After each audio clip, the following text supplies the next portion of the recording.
कृष्णा कृष्ण कृष्ण हरे हरे हरे राम राम राम हरे हरे। नमो विष्णुपादाय कृष्णपृष्ठाय भूतले श्रीमते भक्तिवेदांत स्वामिनिति नामिने। नमस्ते सरस्वती देवे गौरवाणी प्रचारिणे निर्विशेष शून्यवादी पाश्चात्य देशतारिणे। हरे कृष्ण। आप लोग सुनाई दे रहा है? हाँ जी बाबू जी, हाँ जी सुनाई दे तो ऐसे बोलिए, ऐसे। ओके।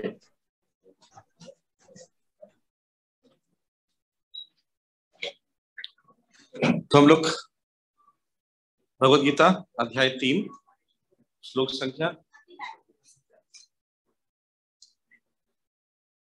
39 आवर्तम ज्ञान है देना। बिल्कुल लेना चाहिए, हम तैयार हैं। और नंदा माता जी और कौन है आपका? पहले नंदा माता जी करेंगे प्रेजेंट। हमारा 5 श्लोक है तो सबसे पहले नंदा माता जी। ओके।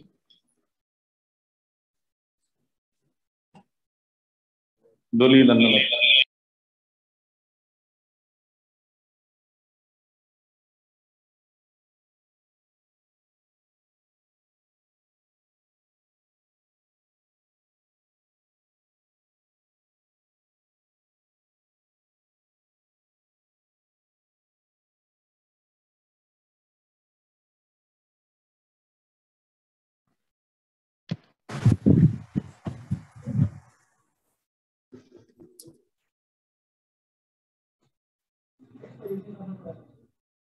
आवाज आ जाएगा प्रभु?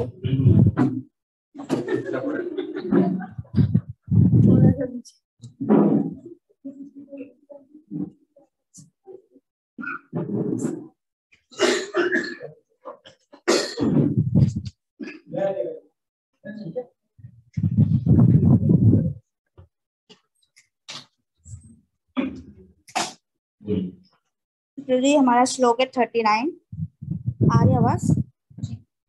आवृतम ज्ञान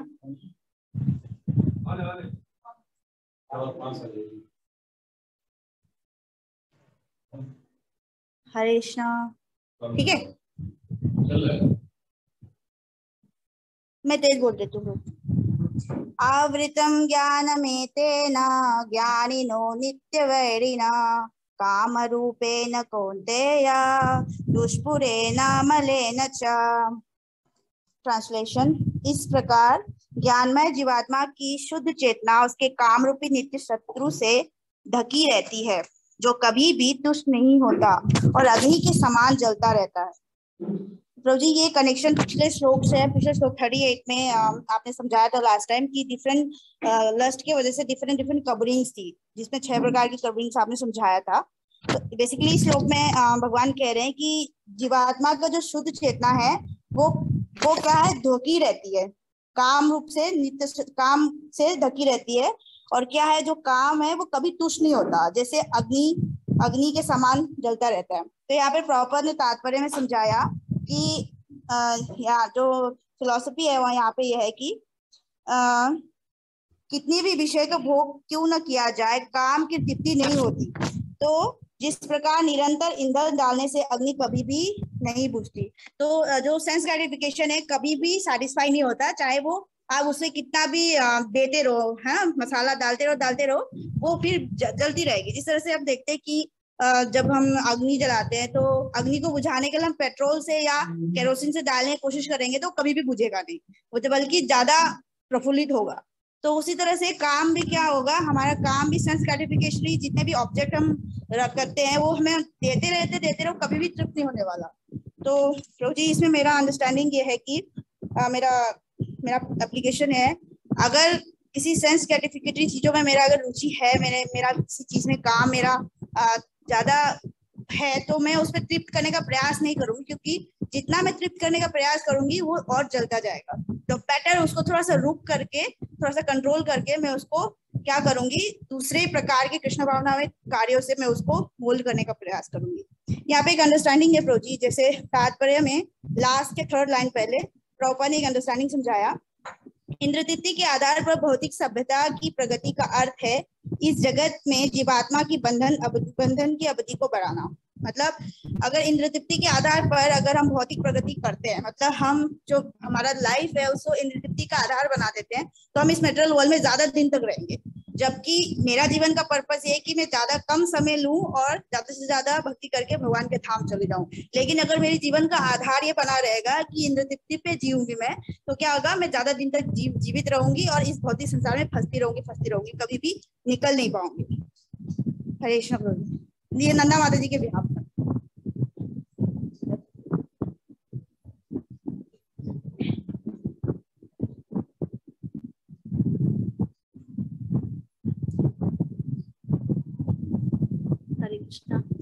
श्लोक नंबर 40। इंद्रियाणि मनोबुद्धि अस्याधिष्ठानम् उच्यते एतै विमूह्यते येषा ज्ञानम् आवृत्यते हीनम्। यहाँ पर फिलॉसफी जो है, इंद्रियां, मन तथा बुद्धि इस काम के निवास स्थान है। इनके द्वारा ये काम जीवात्मा के वास्तविक ज्ञान को ढककर उसे मोहित कर लेता है। इसमें मेरा पर्सनल एप्लीकेशन है कि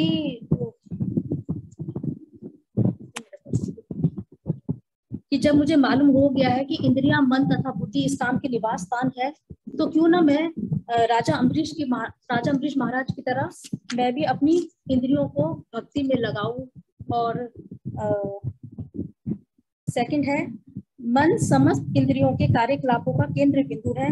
अतः जब हम इंद्रिय विषयों के संबंध में सुनते हैं तो मन इंद्रिय तृप्ति के समस्त भावों का आगार बन जाता है। इसमें है, मैं यही प्रयास करूंगी कि ज्यादा से ज्यादा मैं अपने मन को कृष्ण भावना भावित कर्म करने में व्यस्त रखूं, जैसे कि ABCD, एसोसिएशन ऑफ डिवोटीज, और P for book reading, more chanting और डेटिस प्रसाद तथा गुरु साधु शास्त्र के अनुगत्य में कृष्ण भावना भावित कार्य करूं। और एनालॉजी है, जो मनुष्य इस त्रिधातु निर्मित शरीर को आत्म स्वरूप जान बैठता है, जो देह के विकारों को स्वजन समझता है, जो जन्म भूमि को पूज्य मानता है और जो तीर्थ स्थलों की यात्रा दिव्य ज्ञान वाले पुरुष से भेंट करने के लिए नहीं अपितु स्नान करने के लिए करता है, उसे गधा या बैल के समान समझना चाहिए। हरे कृष्ण। हरे कृष्ण।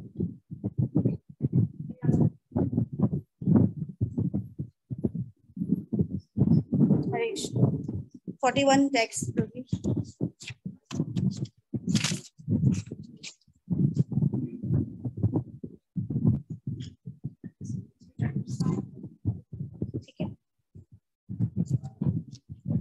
तस्मात् त्वम् इंद्रियाणि आदौ नियम्य भरतर्षभ पापमानं प्रजह्येनं ज्ञान विज्ञान नाशनम्।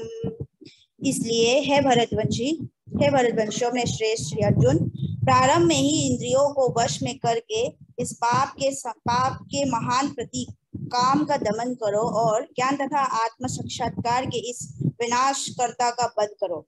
प्रभु जी लास्ट वर्ष में जैसे माता जी ने समझाया था, उसमें भगवान ने 3 जगह बताया काम कहाँ रहेंगे। खुबचा बता दिया है, हमारा इंद्रिया, उसके बाद हमारा मन और हमारी बुद्धि, ये 3 जगह में कब्जा करके रखा है काम ने। तो भगवान कहना चाह रहे हैं इन 3 कब्जा को खाली करवाओ, देन ओनली आप क्या करोगे, काम पे विजय पा सकते हो। तो इस वाले श्लोक में भगवान कह रहे हैं कि 3 जगह में उन्होंने जमा करके रखा है, स्वामित्व जमा करके रखा है, अब ये जगह खाली करना है। तो स्टार्टिंग उन्होंने बताया कि प्रभुपाद ने तात्पर्य में समझाया कि कैसे करना है। तो यहाँ पे तात्पर्य में ट्रांसलेशन में उन्होंने बोला स्टार्टिंग कहाँ से करना है, इंद्रियों से करना है। और इसी तात्पर्य प्रभुपाद ने लास्ट स्टेंजा में समझाया प्रोसेस क्या है कि कैसे करेंगे हम, इंद्रियों का दमन कैसे करेंगे। तो तात्पर्य में से थोड़ा पढ़ रही हूँ। काम ईश्वर प्रेम का विकृत प्रतिबिंब है और प्रत्येक जीव के लिए स्वाभाविक है, किंतु यदि किसी को प्रारंभ से ही कृष्ण भावना में की शिक्षा दी जाए तो प्राकृतिक ईश्वर प्रेम काम रूप में विकृत हो सकता है। कृष्ण भावना में इतना शक्तिशाली होता है कि विलंब से प्रारंभ करने वाला भी भक्ति की विधि विधानों का पालन करके ईश्वर प्रेमी बन सकता है। अतः जीवन की किसी भी अवस्था में या जब भी इसकी अनिवार्यता समझी जाए, मनुष्य कृष्ण भावनामृत या भगवत भक्ति के द्वारा इंद्रियों को वश में करना प्रारंभ कर सकता है। और काम को भगवत प्रेम में बदल सकता है, जो मानव जीवन की पूर्णता की चरम अवस्था है। तो प्रभुपाद ने यहाँ पे समझाया कि कैसे प्रोसेस क्या है इस काम को कंट्रोल करने का, और पहला स्टेप है हमारी इंद्रिया। तो प्रभुपाद ने बताया इंद्रियों को भगवान की सेवा में लगाकर कि हम ये काम को दमन कर सकते हैं। तो प्रभुपाद ने यहाँ पे बहुत अच्छा बात बताया कि जब भी हम कृष्णा कॉन्शियसनेस जुड़ जाते हैं, जरूरी नहीं है कभी से जुड़े, जब भी से जुड़े अच्छे से जुड़ के आप इसको दमन कर सकते हैं। तो प्रभु जी मेरा पर्सनल एप्लीकेशन यहाँ पे यह है कि मैं अपनी इंद्रियों को जेन केने प्रकार भगवान की सेवा में लगाने का प्रयास करूंगी। पहला पर्पस में क्या करूंगी, जैसे मुझे भगवान के ड्रेसेस बनाना अच्छा लगता है, भगवान की ज्वेलरीज बनाना अच्छा लगता है, तो मैं क्या करूंगी, ज्यादा से ज्यादा अपना समय, अगर ऑफिस में फ्री बैठी हूँ या घर में बैठी हूँ, मैं कोशिश करूंगी कि भगवान के शरीर में कौन सा कलर शूट करेगा। तो मैं अपने इंद्रियों को बार बार उस चीज पे मनन करने में लगाऊंगी, सो दैट मेरे मन में काम का दूसरा ख्याल आ ना सके और मैं इसमें एंगेज रहूं, ताकि मैं इसमें दमन कर सकूं। अब मेरा जो पहला स्टेप है इंद्रिया। थैंक यू ब्रो जी। हरे कृष्ण।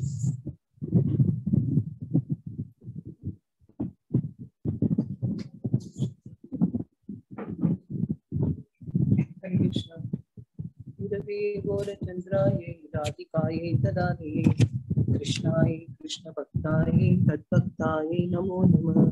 समस्त वैष्णववृंद के चरणों में कोटि कोटि प्रणाम। इंद्रियाणि परन्याहुरिन्द्रियेभ्यः परं मनः, मनस्तस्तु परा बुद्धिः, यो बुद्धि परसस्तु सः। कर्मेंद्रियां जड़ पदार्थ की अपेक्षा श्रेष्ठ है, मन इंद्रियों से बढ़कर है, बुद्धि मन से भी उच्च है और वह आत्मा बुद्धि से भी बढ़कर है। हमने पिछले श्लोकों में देखा कि भगवान ने काम रूपी शत्रु के बारे में विस्तार से बताते हुए उसके निवास स्थान के बारे में भी बताया है और किस प्रकार यह शत्रु ज्ञानमयी जीवात्मा के शुद्ध चेतना को ढक देता है। तो इस श्लोक में जो कि 3.40 है, इसमें भगवान 5 वस्तुओं के बारे में बता रहे हैं। वो है शरीर, इंद्रियां, मन, बुद्धि और आत्मा, और इनके स्तरों के बारे में भी चर्चा करते हुए भगवान बताते हैं कि शरीर जो भौतिक वस्तुओं से बना है सबसे निम्न है, उसके ऊपर इंद्रियां हैं, फिर मन जो सभी प्रकार के काम वासना का आकार है, उससे ऊपर बुद्धि है और सबसे ऊपर दिव्य आत्मा है। शरीर को सबसे निम्न स्तर इसलिए दिया है क्योंकि यह भौतिक वस्तुओं से बना है जो नश्वर है। इंद्रियां हमारे अच्छे बुरे कर्मों को करने में सहायक है। जब तक हम इस मन को कृष्ण भावनामृत में लगाए रखते हैं तो यह मन हमारा मित्र बनकर भौतिक जगत से हमारा उद्धार करने में मदद करता है। यही मन जब भौतिक विषयों में हमें लगाता है तो यह हमारे भौतिक जगत में बंधन का कारण बनता है। इस मन को भौतिक विषयों में लगते हुए बचाने का काम बुद्धि करती है। इन सब के ऊपर आत्मा है, क्योंकि बिना आत्मा के बाकी सभी वस्तुओं का अस्तित्व ही नहीं रहता। इस आत्मा का संपर्क अगर हम सीधे भगवान से कर दे तो समय को व्यर्थ किए बिना कृष्ण भावनामृत के अनुसरण से भौतिक बंधन को काटकर भगवत प्राप्ति कर सकते हैं। तो अभी हम देखते हैं कि प्रभुपाद अपने परपोर्ट में क्या कह रहे हैं। इसमें फिलॉसफी है, इंद्रियां काम के कार्यकलापों के विभिन्न द्वार हैं। काम का निवास शरीर में है, किंतु उसे इंद्रिय रूपी जड़ों के प्राप्त है। अतः कुल मिलाकर इंद्रियां शरीर से श्रेष्ठ है। श्रेष्ठ चेतना या कृष्ण भावनामृत होने पर ये द्वार काम में नहीं आते। यानी कि अगर जब हम कृष्ण भावनामृत में लगे रहते हैं तो ये इंद्रियां स्वतः हमारे वश में आ जाती है। इसको इफर्टलेसली हम वश में कर सकते हैं। अगर हम खुद से इफर्ट्स लगाएं तो इस इंद्रियों को वश में करना बहुत कठिन है। जब हम कृष्ण भावनामृत में लगते हैं तो हमारा सारा कार्य जो है कृष्ण की तरफ केंद्रित होता है, तो हमें कोई इफर्ट लगाने की जरूरत नहीं होती। ये एक फिलॉसफी है इसमें। और प्रभुपाद ने एक एनालॉजी दिया है कठोपनिषद से। उसमें प्रभुपाद ने बताया है कि एक ऐसा ही कठोपनिषद में एक ऐसा ही अंश है जिससे कहा गया है कि इंद्र विषय इंद्रियों से श्रेष्ठ है और मन इंद्रिय विषयों से श्रेष्ठ है। अतः यदि मन भगवान की सेवा में निरंतर लगा रहता है तो इन इंद्रियों को अन्यत्र रत होने की संभावना नहीं रह जाती।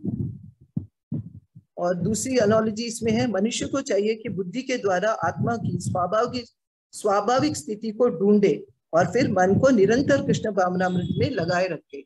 तो इसमें बताया है कि मनुष्य को चाहिए कि बुद्धि के द्वारा आत्मा की स्वाभाविक स्थिति को ढूंढे। तो आत्मा की स्वाभाविक स्थिति क्या है? आत्मा की स्वाभाविक स्थिति है जीवेर स्वरूपोय कृष्णेर नित्य दास। और इसमें एक और एनालॉजी दिया हुआ है जो है इंद्रियों को जो है सर्प से कंपेयर कर रहे हैं प्रभुपाद। कृष्ण ये बता रहे हैं यद्यपि इंद्रियां सर्प के समान अत्यंत बलिष्ठ होती है, किंतु ऐसा करने पर वे दंत विहीन सांपों के समान अशक्त हो जाएंगी। यानी कि जब हम भगवान के इसमें अपने मन, इंद्रियां, बुद्धि सबको लगाते हैं तो ये सर्प के भांति होते हुए भी इंद्रियां जो है ये काम नहीं कर पाती है और ये हमारे वश में आ जाती है और भगवान के भक्ति में हम आगे आगे अग्रसर कर पाते हैं। तो इसमें मेरा प्रैक्टिकल एप्लीकेशन यही है, मेरा मन जो है बहुत दुष्ट है, ये मेरी बुद्धि की बात बिल्कुल नहीं मानता है और मेरी बुद्धि भी अल्प है। तो मैं यही सोचती हूँ कि मैं मेरे गुरु शील प्रभुपाद और सीनियर वैष्णव जो भी मुझे आज्ञा देते हैं, जो भी मुझे प्रोसेस बताया है उन्होंने कृष्ण भावनामृत में आगे बढ़ने के लिए, उसको मैं यथावत उसको मैं पालन करूंगी, जिससे कि मैं इफर्टलेसली जो है भगवान को प्राप्त कर सकूं या भक्तों की सेवा प्राप्त कर सकूं। हरे कृष्ण।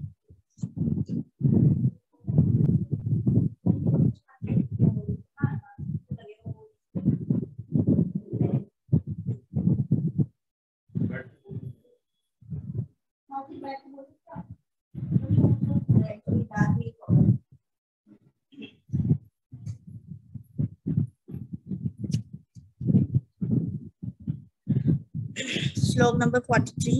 एवं बुद्धे परम बुद्ध्वा संस्तभ्य आत्मनम आत्मना जहि शत्रु महाबाहो कामरूपम दुरासदम।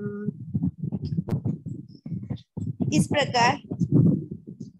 प्रकार हे महाबाहु अर्जुन, अपने आप को भौतिक इंद्रियों, मन तथा बुद्धि से परे जानकर और मन को सावधान आध्यात्मिक बुद्धि कृष्ण भावनामृत से स्थिर करके आध्यात्मिक शक्ति द्वारा इस काम रूपी दुर्जय शत्रु को जीतो। तो प्रभु जी यहाँ पे प्रिंसिपल यही है कि मन को सावधानी से आध्यात्मिक बुद्धि मतलब कृष्ण भावनामृत की नॉलेज से हमें क्या करना है, जीतना है इस काम रूपी दुर्जय शत्रु को। तो प्रभुपाद ने यहाँ पे तात्पर्य में समझाया कि प्रबुद्ध तथा इंद्रदीप्ति की इच्छाएं बद्धजीव की परम शत्रु है।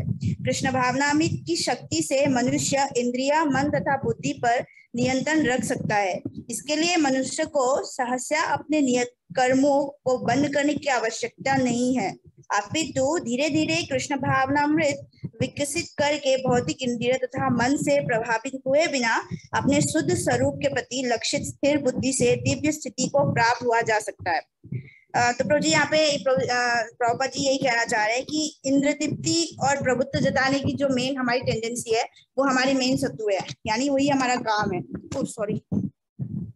तो उन्होंने प्रभुपाद ने बताया कि कृष्ण भावना में इतनी शक्ति है कि उससे हम क्या कर सकते हैं, उससे इस चीज को हम नियंत्रण कर सकते हैं। तो पिछले श्लोक में कनेक्शन ये था कि पिछले श्लोक में भगवान कह रहे थे कि कर्म इंद्रिया जो है हमारे मन से नीचे है और मन परे है और इंटेलिजेंस जो है मन से ऊपर है।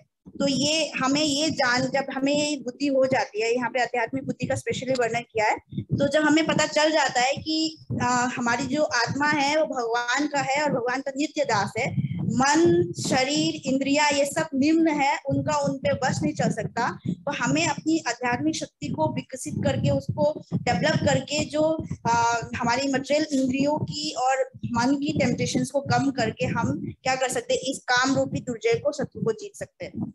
तो प्रभु जी मैं यही कोशिश करूंगी, मैं अपनी कृष्ण कॉन्शियस इंटेलिजेंस को और बढ़ावा दूंगी, मैं अपनी नियत साधना पे कोई कमी नहीं छोड़ूंगी, सो दैट जो मटेरियल टेम्पटेशंस है, मन और इंद्रियों का जो प्रताड़ना है उसको थोड़ा थोड़ा करके दमन करने का प्रयास करूंगी। इससे मैं अपने जो दुर्जय मेरा शत्रु है काम, उसको जीतने का प्रयास करूंगी। हरे कृष्ण। Thank you.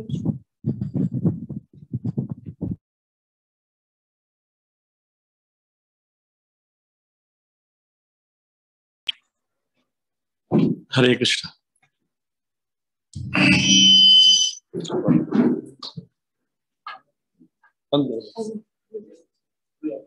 अच्छा, इसका आवाज भी ज्यादा कर रहा हूँ। हरे कृष्ण, थोड़ा सा बढ़ा दो। हरे कृष्ण, आ रहा आवाज पीछे? तो ये अगर हम लोग ध्यान से देखें, भगवत गीता को खोलिए, आप देखेंगे 37 से 43 जो है, भगवान लस्ट के ऊपर बात करें, काम के ऊपर। क्योंकि प्रश्न पूछा गया था कि हम बलपूर्वक पाप क्यों करते हैं। तो पाप या बुरे कर्म में जो लिप्त होना है, उसका फोर्स कहाँ से आता है? ये वो बोल रहे कि मैं तो करना नहीं चाहता, लेकिन बलपूर्वक लगाया जाता है। तो भगवान एक प्रकार से ये आंसर भी दे रहे हैं और भूमिका बना रहे हैं नेक्स्ट चैप्टर के लिए, कि नेक्स्ट चैप्टर जो है वो ज्ञान के ऊपर बोलेंगे, दिव्य ज्ञान है। और देखेंगे कि जब भक्तों ने प्रेजेंटेशन दिया, उसका अंतिम श्लोक जो है 43, उसके में इसमें क्या बोल रहे हैं, देखिए 43 में, कि अपने आप को भौतिक इंद्र, मन तथा बुद्धि से परे जानना चाहिए। मन को सावधान आध्यात्मिक बुद्धि से स्थिर करके। आध्यात्मिक बुद्धि का फूड क्या है? नॉलेज, ज्ञान। इसलिए अगला चैप्टर शुरू होगा उससे। तो यहाँ पर 37 में बताया गया था रीजन क्या है हमारे पाप करने का, वो बोल रहे हैं काम। ठीक है, काम है शुक्रोदेश रजगुण समद्भवा महाशनो महापापा विद्धि एनम इह वैरिणम, महान शत्रु है। और फिर बताते हैं कि शत्रु कैसा है, जितना ज्यादा आप कवर्ड हो उतना ज्यादा इफेक्टिव रहेगा, मतलब काम करेगा आपको ज्यादा। तो उसके एग्जाम्पल ये 3 स्टेज में होता है। धूमेन वीर्यते वाला श्लोक है, जो काम किस प्रकार अलग अलग चेतना में हमारा कंट्रोल, हमको कंट्रोल करता है। तो 39 से था प्रेजेंटेशन आप लोगों को। तो किस प्रकार काम करता है ये, अब देखिए एक एक श्लोक का अंडरस्टैंडिंग है। रीजन 37 में बता रहे हैं, 38 में बताएं कि कितने टाइप के होते हैं, काम का रूप अलग अलग कैसे होता है। 39 में बता रहे हैं कि ये एक्ट कैसे करता है, काम कैसे करता है। बोलते हैं आवृतम ज्ञानम इतेना। तो ये श्लोक भी आप लोग को याद करना है, आपको लिखवाया था हमने, है ना, अभी दोहराएंगे हम सब लोग भी थोड़ी देर बाद। तो आवृतम ज्ञानम इतेना ज्ञानीनो नित्य वैरिणा। ये क्या है? आवृत कर देता है। जो माया का 2 शक्ति है, उसमें से आवरणात्मक शक्ति यही है कि लस्ट के फॉर्म में वो कवर कर जाती है। जैसे पिछले श्लोक में डिफरेंट कवरिंग्स के बारे में डिस्कस हुआ था। और क्या है? ज्ञान का नित्य शत्रु है। ज्ञानी नो मतलब ज्ञाता को, जो व्यक्ति जानने वाला व्यक्ति है, उसको कवर कर जाता है। तो जैसे ही ज्ञान कवर हो जाएगा तो आपको इल्यूजन बढ़ जाएगा। मैं भी ग्राफ में बताऊंगा आपको। और इसको ये कैसा है, ये कभी तुष्ट नहीं होता, दुष्पूरेणा, कभी पूर्ति नहीं होती है। और अग्नि के समान अनिल च, ये अग्नि के समान जलता रहता है। जैसे अग्नि में अगर घी डालेंगे, ये सोचकर कि बंद हो जाए, तो कभी बंद नहीं होगा। इसलिए काम को कभी भी इच्छा पूर्ति से खत्म नहीं कर सकते। अगर जो सोच रहा है कि मैं, मेरे मन में आए चलो एक बाहर डोसा खा ले, अन्ना डोसा, अन्न दोष खा ले, सोच रहे, और सोचते मैं खा लूंगा ना, फिर बार बार मन भटकेगा, नहीं माला ठीक से होगी, नहीं।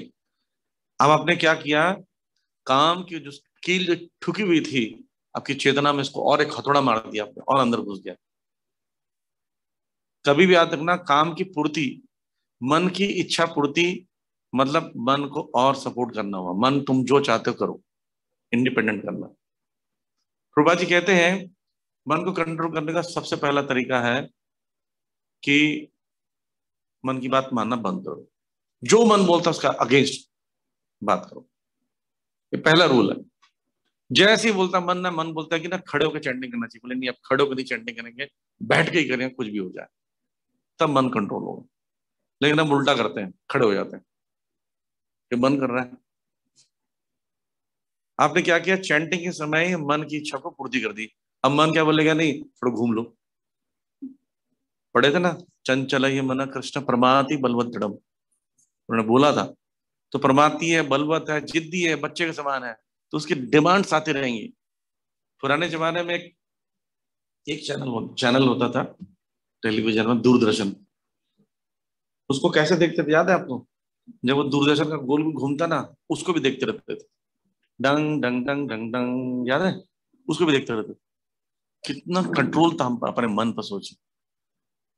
अगर बीच में मच्छर आ जाता था, चर्र देखते था अभी आने वाला है, क्योंकि कोई ऑप्शन नहीं था आपके पास, मन के पास कोई ऑप्शन नहीं था, तो उसी को ही संतुष्ट था।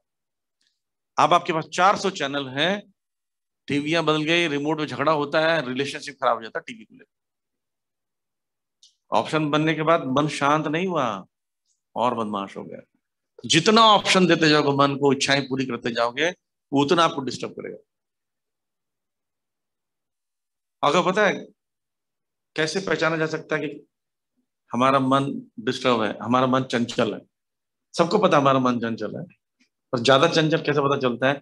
जैसे कि बच्चे को देखना, कभी इधर जाता रहेगा, कभी उधर जाता रहेगा, कभी घूमता रहेगा, कभी देखता रहेगा, कभी वो एक जगह बैठता नहीं है।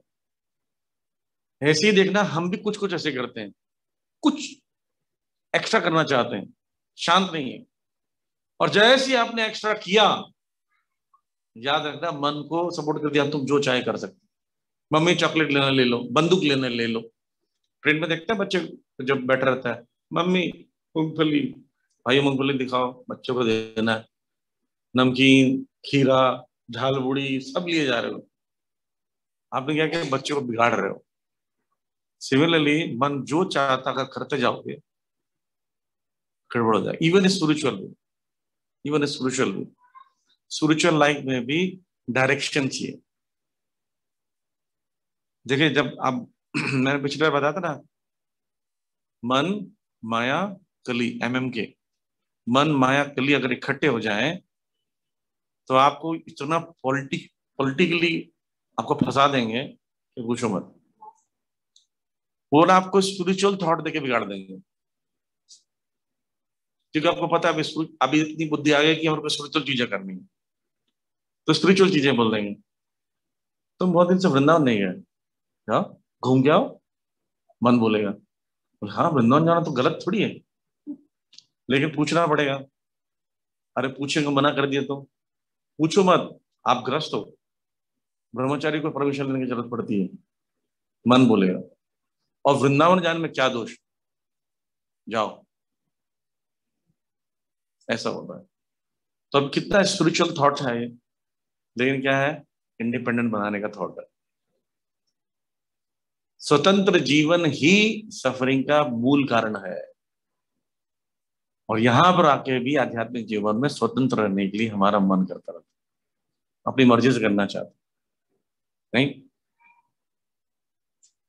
सिक्योरिटी है ना, सिक्योरिटी, वो चेक करते तो बुरा लगता है हमको। हम ड्यूटी है, हम पर शक कर रहे हो, मैं जानते नहीं हो। खासकर ब्रह्मचारी, उन लोग को लगता है अगर सिक्योरिटी ने रोक दिया उसको अपमान लगता है, मेरा मंदिर मुझे रोक दिया इसने। गुरु महाराज एक दिन गए, गुरु महाराज आ रहे थे, मैंने देखा महाराज के साथ वॉक कर रहा था। महाराज आए, सिक्योरिटी पास खड़े हो गए, बोलते चेक करो। बोलते महाराज आप जाइए, बोलते नहीं नहीं, मेरे बैग में कोई बम रख देगा तो। महाराज से बोल रहे हैं, क्यों कर रहे हैं? क्योंकि इसी चीज की सैलरी दे रहे हैं उनको, और हमारा अहंकार दब जाता है वहां। ऐसे बहुत सारा कंडीशन आता है जहां इंडिपेंडेंट होना चाहते हैं, तो मैं उनको अपने सपोर्ट कर दिया। तो किसको, कौन ज्यादा इंडिपेंडेंट होना चाहता है? जिस पर काम का आवरण लग गया है। आवृतम ज्ञान में देना, उसे ज्ञान को कवर कर जाने पर उसे समझ नहीं आता मुझे करना क्या है। भक्तों के बीच में भी हम लोग कुछ और ढूंढना शुरू कर देते हैं। जैसे कि एग्जाम्पल बताता हूं, एक चेयर रखा है, ठीक है। अब दो डिवोटी का कॉन्शियसनेस कैसे रहता है? एक चेयर बैठा है, फट से बैठ जाता है चेयर में कि इससे पहले कोई और बैठ जाए, ढका हुआ ज्ञान। मन उसको बोल रहा है कोई चेयर कोई बैठ जाएगा, तुम बैठ जाओ। और उसका ज्ञान थोड़ा अनकवर्ड है, नॉलेज आ गया उसका स्पिरिचुअल, वो देखता है किसके लिए ज्यादा जरूरी, ऑफर करता नहीं, पूजी आप बैठिए, माता जी आप बैठिए। या आप खुद पहचान सकते हो मेरा मन कितना ज्यादा लस्ट से भरा हुआ है। लस्ट का मतलब सेक्स डिजायर नहीं होता है, भोगने की इच्छा को लस्ट कहते हैं, भोगने की इच्छा को काम कहते हैं, राइट। तो ये बात बोल रहे हैं, ये शांत नहीं होता है, इसको शांत मतलब पूरा करके, इच्छा पूरी करके कभी शांत नहीं होने वाला। अगर आपको मन को कंट्रोल करना है ना, तो उसकी इच्छा बंद कर दो। कैसे बंद करो? कैसे बंद कर सकते हैं मन की इच्छा को पूरा करना? पहला rejection, first rule rejection, second rule है ऑप्शन। रिजेक्शन देना ऑप्शन, फर्स्ट ऑप्शन दीजिए, हायर ऑप्शन दीजिए। जैसे हम बोलते हैं ना कि डोसा खाना है, तब मम्मी बोलती घर चल मैं खिलाऊंगी, रास्ते में नहीं खाना। ऐसे नहीं बोलते नहीं खिलाऊंगी, ऑप्शन अच्छा दीजिए उसको। जब ऑप्शन अच्छा देने लगते हैं तो अपने आप हो जाता है। इसके लिए हमें क्या चाहिए? बुद्धि चाहिए। इसलिए अगले 40वें श्लोक को बोल रहे हैं, इंद्रियाणी पराणिया इंद्रियाणी मनोबुद्धि बुद्धि बुद्धि अधिष्ठान उच्यते। कहाँ कहाँ है पहले उसको चेक करो। जैसे दुश्मन को मारना हो तो पहले जगह पता करते हैं, कहाँ रहता है, क्या है उसका डिटेल, फिर हमला करते हैं। अब आइए तात्पर्य में पहले 39 के तात्पर्य को कवर करते हैं। जैसे बता रहे हैं, जैसे इसको मैथुन आगार कहा गया है। इस संसार में अगर हम बंधे हुए हैं, अगर ये जेल है तो जेल कैसा है? सलाखों वाला जेल नहीं है, ये अदृश्य सलाखों वाला जेल है। जिस स्त्री और पुरुष से हम शारीरिक संबंध बनाते हैं तो अपने आप उससे अटैचमेंट हो जाता है। फिर बच्चे का जन्म होता है, बच्चे से अटैचमेंट हो जाता है। फिर वो सब मिलकर जो घर खरीदते हैं, घर से अटैचमेंट हो जाता है ना। फिर संपत्ति से अटैचमेंट हो जाता है, जन्मभूमि से अटैचमेंट हो जाता है। तो श्रीमद् भागवत में 5 अटैचमेंट के बारे में बता रहे हैं। नव योगेंद्र में योगेंद्र कहते हैं, सबसे पहला शरीर, फिर दूसरा है, लिखेंगे पहला शरीर, अगर आप लोग SSR पढ़े उसमें भी दिया है, प्रभुपाद जी ने बताया।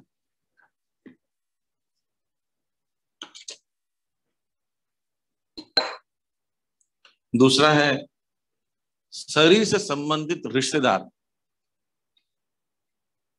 पति पत्नी बच्चे परिवार, माँ बाप भाई बहन चाचा फूफा लड़का लड़की, सब दूर दूर तक शादियों में जाते हैं हम। नहीं, मेरी मौसी के ननद के भाई के बेटे का कुत्ता का शादी है, उसमें जाएंगे उधर,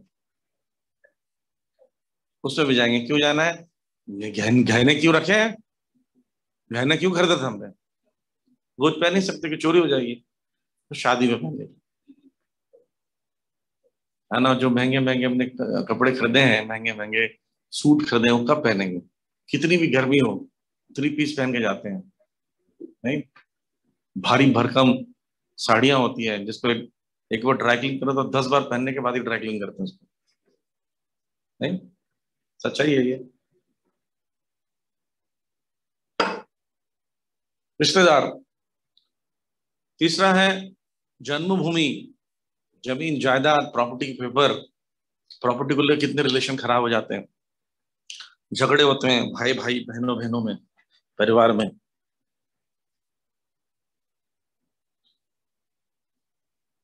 फिर उसके बाद आता है वैज्ञानिक उपकरण, गैजेट्स। ये सब शास्त्रों में लिखा है। वैज्ञानिक उपकरणों द्वारा जो सुविधाएं मिलती है उससे अटैचमेंट हो जाता है। AC, फैन, गाड़ी, मोबाइल, लैपटॉप, फैसिलिटीज है। एक बार हायर फैसिलिटीज के गैजेट्स मिल जाते हैं ना, फिर हम नीचे नहीं आ सकते। अभी आपको जो एंड्रॉइड्स या स्मार्टफोन्स को बंद करके छोटा दे देंगे ना, तो देख कर ये है क्या चीज, ये कहाँ से आ गया दोबारा? आपको लगे एकदम बहुत ही बेकार चीज है, आपका हाथ नहीं चलेगा उस पर। पहले A 3 बार बटन दबा देते हैं, अगर D दबाना है 1 2 3 4 D आएगा, फिर याद है? अभी D डायरेक्ट मिलता है। आपको कोई बोल दे कि आपको ऐसा मैसेज लिखना है कि आई एम बिजी टुडे, इतना लिखने में आपको गुस्सा आ जाएगा, मोबाइल पटक दोगे। अभी आपका पास बना बना मिलता है आई एम बिजी टुडे, चला जाता है। तो इलेक्ट्रॉनिक गैजेट किया। लास्ट में कर्मकांड। कर्मकांड, रिचुअल्स भी बड़े अट्रैक्टिव होते हैं। जो आप रिचुअल्स करते जा रहे हो ना, छुप छुप के करते हो, है ना। कितने बार आपने दिया रख के छलनी से देखा है, फिर भी वही आदमी है, कुछ परिवर्तन नहीं आया। ना उसकी उम्र बढ़ गई, ना आपका कुछ हुआ। विदेशों में तो कोई छलनी से देखता भी नहीं है, फिर भी वैसी उम्र रहती, सब कुछ वैसे चलता है। और आप तो पति भी रखने लगे हैं। करवा चौथ का मतलब होता है कर्क चतुर्थी। जब सूर्य चतुर्थी के दिन कर्क राशि में प्रवेश करता है, जब मकर राशि में प्रवेश करता है तो मकर संक्रांत कहते हैं उसको। और जब वो चतुर्थी के समय दिन में कर्क में प्रवेश करता है तो कर्क चतुर्थी कहते हैं, करवा चौथ, कड़वा कड़वा चौथ। किसी ने भेजा था ना बहुत बढ़िया फोटो, वो जाला साफ कर रहा था पति, तो बोले ये है करवा चौथ का देवता। 364 days working hard, king of the day. तो वो सब हम लोग छुप छुप के करते हैं, है ना। छुप छुप के कोई लोग शिव मंदिर भी जा रहे होंगे, किसको क्या पता। सावित्री व्रत रखते हैं कई लोग, उड़ीसा बंगाल के लोग। वट सावित्री, वट सावित्री, वट वृक्ष के साथ सावित्री की पूजा करते हैं। या छोटे छोटे चीजें हम लोग कुछ ना कुछ रिचुअल्स कर रहे हैं। कई लोग पितरों को पिंडदान भी छुप छुप के कर लेते हैं, श्राद्ध वगैरह भी बना लेते हैं। नॉट स्पिरिचुअल वे बोल रहा हूँ, एवरीथिंग रिचुअल वे। ये रिचुअल्स भी बहुत खतरनाक होते हैं, खत्म नहीं होते। नवयोगेंद्र बता रहे हैं इसमें। तो ये मैं क्यों बता रहा हूँ कि अटैचमेंट डेवलप होता है जब आप काम की इच्छा को पूरा करते हो, और यही एक संसार में नहीं निकलने के लिए मार्ग होता है। जैसे हम जनरली बोलते हैं गृहस्थ जीवन मत जाओ। अब देखिए जैसे ही गृहस्थ जीवन में जाते हैं तो बहुत सारी चीजें कम हो जाता है इसका। शरीर से अटैचमेंट तो रहता है, संबंधियों से अटैचमेंट कम हो जाता है कि परिवार नहीं, अब किसकी शादी हो जाए। अब देखिए जैसी शादी होती है, 2 पिताजी, 2 माँ, 2 भाई बहन, सब कुछ 2-2 हो जाता है। किराया 2 बार हो जाता है, फ्लाइट का किराया 2 बार, है ना, यात्रा का फीस 2 बार, सब कुछ 2 बार। हम सारे ब्रह्मचारी क्यों बोलते हैं, क्यों एक्स्ट्रा खर्चा करने के लिए शादी कर रहे हो। सब कुछ 2-2 हो जाता है नहीं। फिर वो जो स्पीड से सबके साथ में कीर्तन के साथ जाता है ना, पीछे एक बच्चे को उठा के फिर चलता रहता है बेचारा, नहीं करना पड़ता है, वो ट्रॉली को लेके चलता है। नहीं, तो ये सब तो बताने के लिए कैसे बंधन, इस जगत में जीवात्मा बंधन अवधि को बढ़ाता है, बंधन की अवधि को बढ़ा दिया। जैसे जेल में आप अच्छा काम करोगे तो निकलोगे, गलत काम करोगे तो आपकी अवधि बढ़ा देगा। सिंपल सा प्रोसेस है। आपको सजा हुई 14 साल की, आप वहां पर गए, 2-3 का और मर्डर कर दिया, 28 करो उसका, और मर्डर कर दिया। ऐसी करके हम लोग निम्न योनि में जाते रहते हैं, बढ़ता रहता है हमारा अवधि बंधन का। मुक्त होने के लिए क्या करना पड़ेगा, अंदर में अच्छे से काम करेगा, अच्छा रिलेशन डेवलप करता है जेलर से। जेलर रिकमेंडेशन देता है कि 14 साल ज्यादा है, एक्चुअली अच्छा व्यक्ति है, 7 साल में छोड़ दो, मुक्ति हो गई। तो काम को बढ़ाना, बंधन को बढ़ाना है, ड्यूरेशन बढ़ाना, आपकी अवधि, काम को कम करना, अवधि को कम करना, ये आपके ऊपर चॉइस। इतना भगवान ने चॉइस दे रखा। लेकिन होगा क्या से, इसके बारे में चर्चा आगे करते हैं। अच्छा, एक चीज और इसमें बहुत महत्वपूर्ण बातें बता रही हैं जो मैं आपको समझाता हूँ, स्ट्रक्चर, ठीक है, इसको ठीक कर।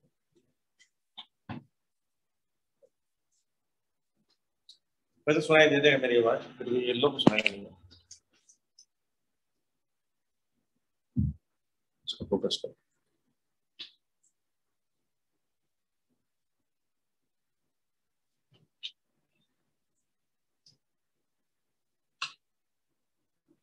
जो लोग सब लिखते हैं ना, एक बार फोटो खींच के ग्रुप में डाल दिया करो, भेज दें, इतना एक्सपर्ट है। आपने अपने कॉपी में लिखा ही नहीं है, एक्चुअली ठीक है।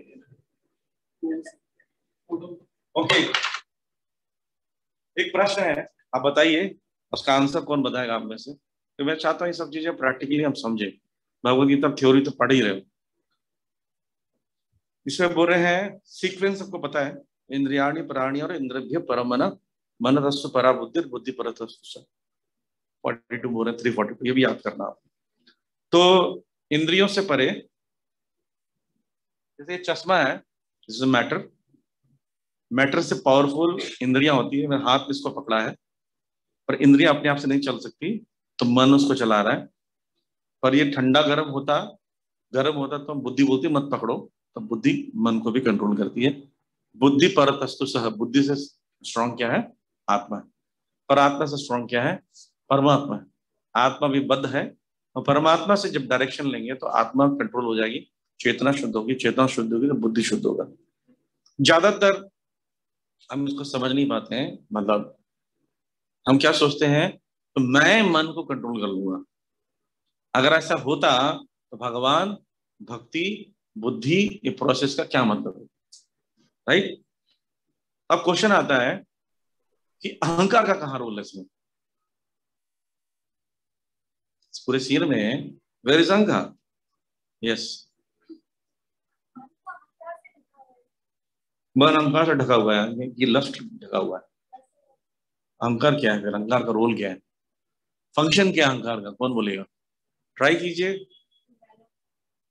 मैंने मैंने पकड़ा है, ओके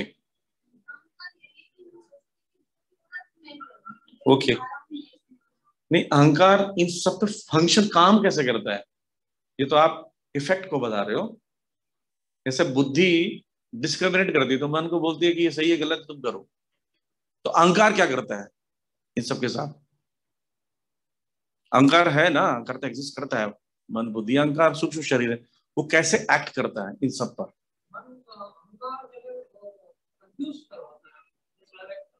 किसको? इंटेलिजेंस को। कैसे?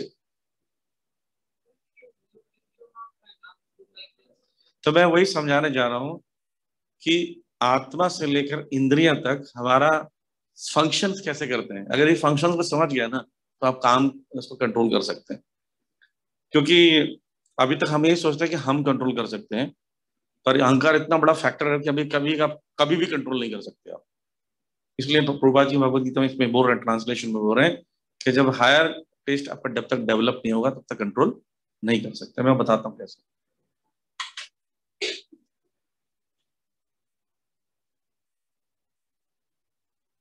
सोल दिख रहा है वहां से ना, सोल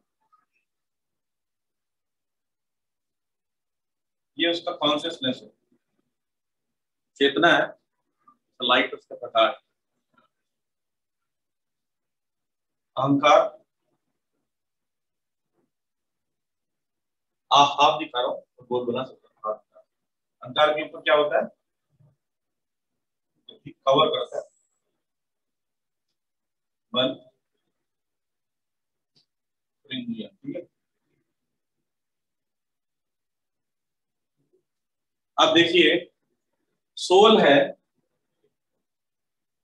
सोल अहंकार ने क्या किया, दूसरा कलर क्या है, कलर है ओके। अहंकार डिस्टर्ब करेगा बुद्धि को, अहंकार डिस्टर्ब करेगा कॉन्शियसनेस, दूषित कर देता है। बहुत बड़ा फैक्टर है अहंकार, राइट। इनको दिख रहा है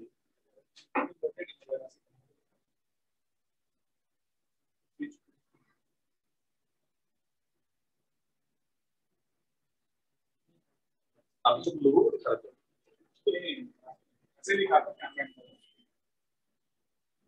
अहंकार जब चेतना को दूषित करता है तो आत्मा क्या सोचती है कि मैं शरीर हूं, राइट। हम चेतना से सबको परसीव करते हैं, राइट।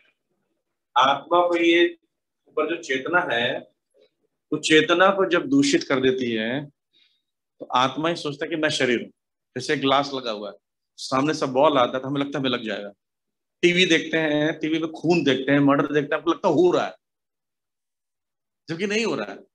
ये इल्यूजन, जो भ्रम क्रिएट करने का काम किसका, अहंकार का है। चेतना को दूषित कर देता है। अब ना बुद्धि बुद्धि को भी दूषित कर देता है। बुद्धि क्या करती है, मन को बोलती तुम्हारी जो मर्जी करना दो। मन को मन बोलेगा देखो ये दोनों में कौन सा सही है, ये सही है ना, बुद्धि बोला हाँ सही है, नहीं ये सही, ये सही है, हाँ ये सही है, बुद्धि हो गया।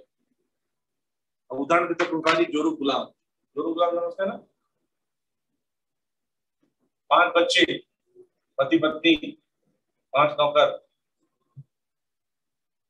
ये कौन है, ज्ञान इंद्रिया, कर्म इंद्रिया, मन, पत्नी, बुद्धि, पति। ये बोलती है, बच्चे बोलते हैं कि मम्मी चॉकलेट खाना है। चित्र बाद में बनाइए, हरी बोल, चित्र बाद में बनाइए, सब इंपॉर्टेंट नहीं, समझना इंपॉर्टेंट है। तो बोलती है, बच्चे बोलते हैं कि मम्मी मुझे चॉकलेट चाहिए, मम्मी के पास पैसे नहीं है, बुद्धि के पास जाएगी, चॉकलेट दिलाओ उनको। आप सोच लिया अगर स्ट्रांग हस्बैंड नहीं तो क्या बोलेगा, हाँ कितने कितने चाहिए चॉकलेट, पैसा तुम बोलते, तुम तेरा पैसे नहीं रखे, तुम पैसा तुम रखा करो, खत्म हो गया कहानी। कर्म इंद्रियों को बोलते जाओ लेकर आओ। कर्म इंद्रिय हमारे लिए भोग की व्यवस्था करती है, पैर चल के जाता है, हाथ उठाता है, मुंह चॉकलेट को खाता है या व्यवस्था करता है, ज्ञान इंद्रिय इसको भोग करती है। ठीक, अब किसको एंजॉयमेंट मिलता है? मन को। एक्चुअली मन एंजॉयर है यहाँ पे, इंद्रिय कभी एंजॉय नहीं करती है। इस समय अगर स्ट्रांग बुद्धि होगी तो सब कुछ सेफ होगा। बोले कोई चॉकलेट वॉकलेट नहीं मिलेगा, तुमने बिगाड़ रखा है, चुप रहो तो तुम्हें कुछ नहीं मिलेगा। मैं बोलती चल ठीक है सॉरी, कुछ समझ, घर छोड़ दूंगा नहीं तो मायके याद रखना, शांत हो जाए। तो ऐसे ही बुद्धि अहंकार से दूषित हो जाएगी तो उसकी हालत जोरू गुलाम जैसे हो जाएगी। तो मन जो बोलेगा इंद्रियां करेंगे, और सफरिंग किसको मिलेगा? सोल को, जबकि सोल को सफरिंग छू नहीं सकती। आत्मा, आप लोग कितने लोगों ने गुलाब जामुन खाया? हाथ खड़ा करो। सही में आत्मा गुलाब जामुन को छू ही नहीं सकती, खाएगी कैसे? गुलाब जामुन आपने कभी नहीं खाया, आपने हाथ से पकड़ा, शरीर में डाला है, आप तो आत्मा हो। लेकिन आपको जो एंजॉयमेंट मिला था वो कैसे आत्मा तक पहुंचा? आत्मा को नहीं पहुंचा, मन को पहुंचा था। अब देखिए यहाँ पर एक ऑब्जेक्ट है, ऑब्जेक्ट से इंद्रियां उठाया, मन तक पहुंचाया टेस्ट को। मन, क्योंकि अहंकार बुद्धि और मन, अहंकार ने सब दोनों को दूषित कर रखा है। मन को, ये शरीर को, आत्मा को क्या लगता है कि मैं ही शरीर हूं तो मैं ही एंजॉय कर रहा हूं। जैसे मेरे एक फ्रेंड थे, आप क्वेश्चन पूछ सकते हैं बाद में, हो सकता है बीच में क्लियर हो जाए। मेरा एक फ्रेंड था, सनी देओल का बड़ा फैन था। गदर मूवी आई थी ना, गदर, वो दंडवत करके गया था देखने के लिए थिएटर में, घर से दंडवती परिक्रमा। और जब वहां पर सनी देओल खड़ा है, पीछे से कोई मारने आता है, पीछे मुड़ भाई, पीछे मुड़, मार देगा तुझे, उतना ज्यादा कॉन्शियस था वो। तो क्या होता है, आत्मा ये सोचने लगती कि मैं एंजॉय कर रही हूँ, एंजॉय कर नहीं रही है, सिर्फ लगने लगता है उसको, तो उसको फीलिंग होने लगती है सोच के ही, एजम्पशंस, ब्रह्म फीलिंग। जैसे आप सोते रहते हो लेकिन आपको लगता है सिर दौड़ा रहा, पसीना आ जाते हैं, एक्चुअली सिर दौड़ा है नहीं, लेकिन मन को से फीलिंग आएगी सिर दौड़ा रहा, सपना देख रहा, और शरीर में उसका प्रभाव पड़ता है। सिर्फ इसके सोचने से शरीर में प्रभाव पड़ता है, आत्मा को भी तकलीफ होने लगती है सिर्फ सोचने से। पर वो ना छूता है, ना देखता है, ना कष्ट होता है, आत्मा को काटा नहीं जा सकता, तो आत्मा को दर्द कैसे होगा बताओ, राइट? तो ये सबसे बड़ा फैक्टर इस बदमाश अहंकार का है, इसका ही फैक्टर है। लेकिन अभी इस चैप्टर में जो पूरा होल सोल डिस्कशन है वो बुद्धि को स्ट्रांग करने का है। तो अगला चैप्टर शुरू होने वाला दिव्य ज्ञान का। यस प्रभु।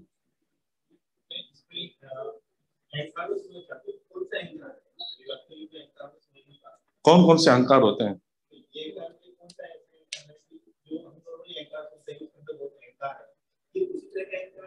हाँ, एक ही तो अहंकार होता है, एक ही अहंकार होता है जो आपको भ्रमित कर देता है, बोलता है कि तुम ये जो चीजें दिख रही है ना वो सब तुम सही नहीं है, असल में ये है। हाँ हाँ,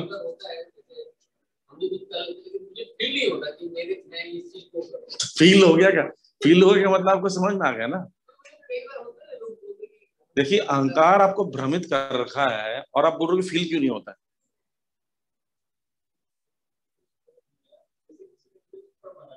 हाँ,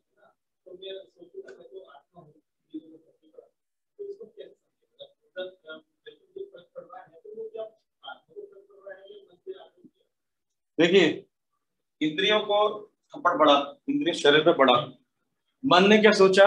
मन, अभी देखिए आत्मा क्या सोच रही है कि मैं ये हूं, मैंने बताया ना, आत्मा ही तो सोचता है और कौन सोचता है? सोचने का काम किसका है? इच्छाएं आत्मा से, चेतना से आती है ना हमारी इच्छाएं। तो बताऊंगा भाई कि यहाँ पर चेतना में जो इच्छा है और मन में जो इच्छा है उनका क्या कनेक्शन है, आई विल टेल यू। लेकिन जब आप जैसे बता रहा ना, सामने से ग्लास लगा, आपको दिख नहीं रहा ग्लास, तो आपको लगेगा वो बॉल मुझे लगने वाला है अगर बॉल आ रहा है, राइट। ऐसी 24 घंटा आत्मा ये सोचता है मैं शरीर हूं। देह को आत्मा समझना को देहात्म कहते हैं। मैं शरीर हूं, मैं शरीर सोचते हैं, तो शरीर में जितनी चीजें होंगी वो आपको फील होने लगेगा, कुछ हुआ नहीं है, फील होने लगेगा। जैसे सचमुच बताइए, मूवी में एक भी गोली सही नहीं है, एक भी बॉम्ब सही नहीं है, एक भी खून सही नहीं, लेकिन आपको रोना आ जाता है। सोचो कितना बड़ा इल्यूजन है। आपका फेवरेट हीरो जो है मर रहा हो तो आपको गुस्सा आ जाता है, जी आपको अच्छी तरह पता है सारा झूठा है, एकदम 100% झूठा है। तो ये वैसे ही इस संसार में शरीर को जितनी चीजें हो रही है ना, ये सब झूठे असत्य है, पर इतना अहंकार का दौरा क्रिएट किया जाता है कि आपको सच मानने लगते हैं। एक उदाहरण बताता समझो। एक व्यक्ति का सच की घटना है, हमारी कॉलोनी हुआ।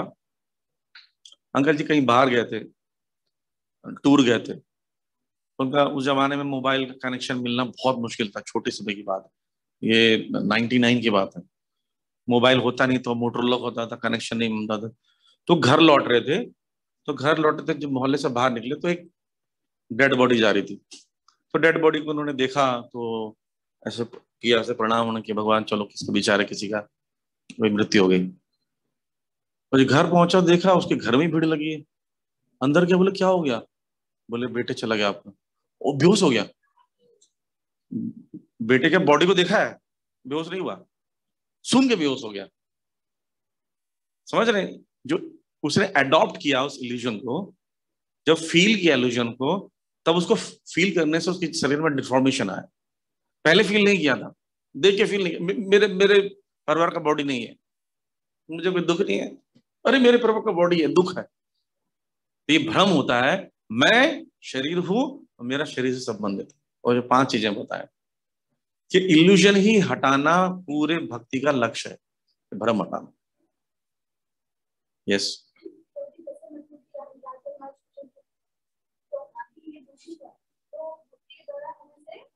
प्योर कर सकते। हाँ,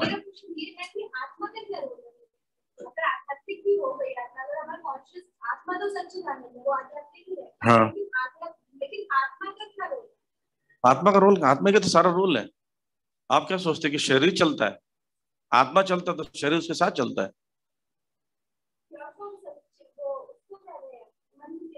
चेतना, चेतना को कर रहे हैं आप। चैंटिंग करते हैं ना, जपा करते हैं, जपा कर इंद्रियों को, मन को, बुद्धि को, अहंकार को, चेतना को, सबको होता है जब का सब। चेतना जब शुद्ध हो जाती है तो उसको पता चल जाता है कि मैं कौन हूं। तो रियल ईगो डेवलप होता है कि मैं कृष्ण का दास हूं और मैं शरीर नहीं हूं। अब शरीर में जो पेन होगा ना, उसका फीलिंग होगा, क्योंकि मन तो अभी भी है, फीलिंग देगा, लेकिन दुख नहीं होगा क्योंकि इल्यूजन नहीं।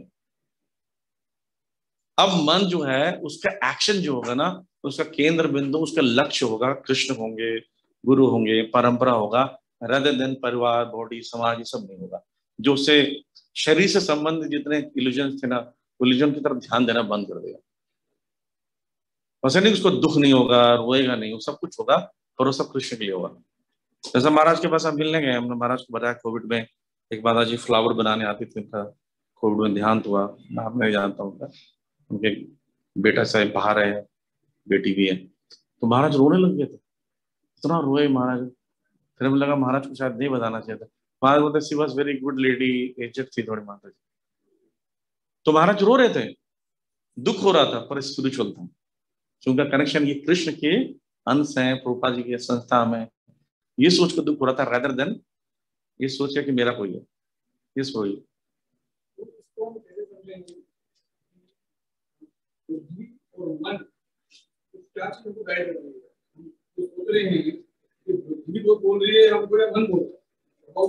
हाँ, नाइस क्वेश्चन। देखिए, बुद्धि एक तरह से लाइब्रेरियन की समान है।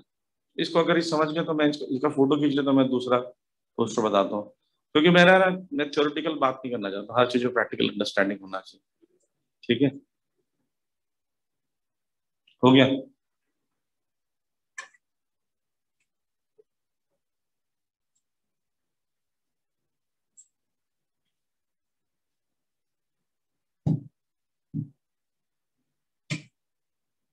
एक लाइब्रेरी है, ठीक है, उसमें एक लाइब्रेरियन रहता है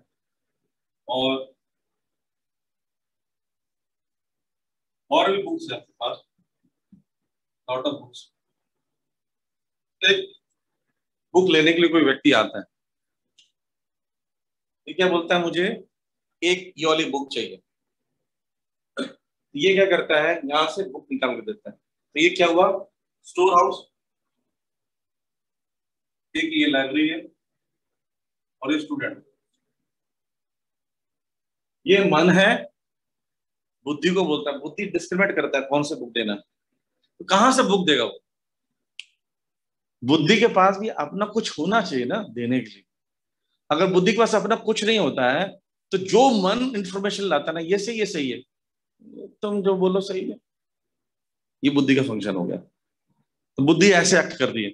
अगर बुद्धि के पास इंफॉर्मेशन है, जैसे छोटा बच्चा है, वो हर चीज को ना खाता है, जूते को, चप्पल को, सबको मुंह में डालता है, लेकिन उसके पास इंफॉर्मेशन आ जाता है, चीची ये अच्छा नहीं है, नोट करते हैं, चीची अच्छा नहीं है, चप्पल, चप्पल इज नॉट गुड। जैसे मेरी भांजी थी, तू शब्द कहीं से सुनी ना, मैं बोला तू तू नहीं बोलना, बहुत गंदी बात है बेटा, तू नहीं बोला कर। उसको जो गुस्सा था ना, तू तू तू तू तू सबको करती थी, क्योंकि उस दिमाग में क्या बैठ गया, ये बारे बगल में कश्मीरी पंडित एक बच्चा था, तो मदर साड़ी पहनती ना, पेट दिखता था, तो पेट को छूता, बोले नहीं ऐसे नहीं कर रहा, मदर पेट को ढकती थी। तो अब वो क्या करता, जब गुस्सा आता ना तो पेट पेट पेट दिखाता था। अब समझिए माइंड को क्या मिल गया है, इंफॉर्मेशन मिल गया है। तो बुद्धि को जो इंफॉर्मेशन देते हैं उसके बेसिस पर वो डिस्क्रिमिनेशन करता है, यानी जो उसके पास इंफॉर्मेशन है उसी के हिसाब से उसको गाइड करना, राइट। अब इस इंफॉर्मेशन को क्या करना है, चेंज।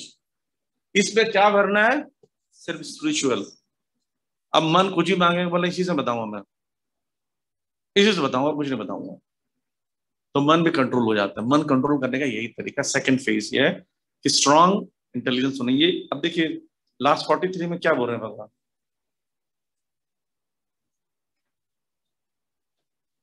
43 में बोल रहे हैं, इस प्रकार ये महाभाव अपने आप को भौतिक इंद्रिय मन तथा बुद्धि से परे जानो, यानी आत्मा को मानो तुम कौन हो, और मन को सावधान आध्यात्मिक बुद्धि से स्थिर करके आध्यात्मिक शक्ति द्वारा काम रूप में दुर्जय शत्रु को जीतो। यानी काम को बुद्धि तेज कर कर आध्यात्मिक शक्ति से कर सकते। आध्यात्मिक शक्ति स्पिरिचुअल चैंटिंग हियरिंग से मिलेगा, और रीडिंग करके, हियरिंग रीडिंग करके आपका इंटेलिजेंस स्ट्रांग हो। ठीक, अब मैं बताता हूँ। मन आकर बोलता है कि मुझे यहाँ से चन्ना मामा नंदन पुस्तक मनोहर कहानियां दे दो। लाइब्रेरी क्या करेगा, लाइब्रेरी में क्या करेगा, स्टूडेंट मांग रहा है, हमारे पास रखी रहती है, ले लो सर। अब यहाँ पर पूरी भगवत गीता भरी हुई है, तो बोले लेकिन मनोहर कहानियां, बोले बहुत अच्छी मनोहर कहानी है, इसमें परफुट के साथ लो, पढ़ो, भगवत गीता दे दो। तो स्टोर हाउस स्ट्रांग बनाना पड़ेगा, राइट। तो ये स्टोर हाउस जो है, ये दो प्रकार का स्टोर हाउस होता है।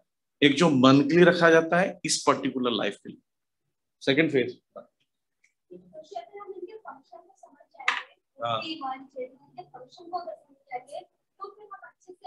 हाँ, आपको पता हजारों साल सिर्फ फंक्शन समझने में लग जाते हैं, हजारों साल।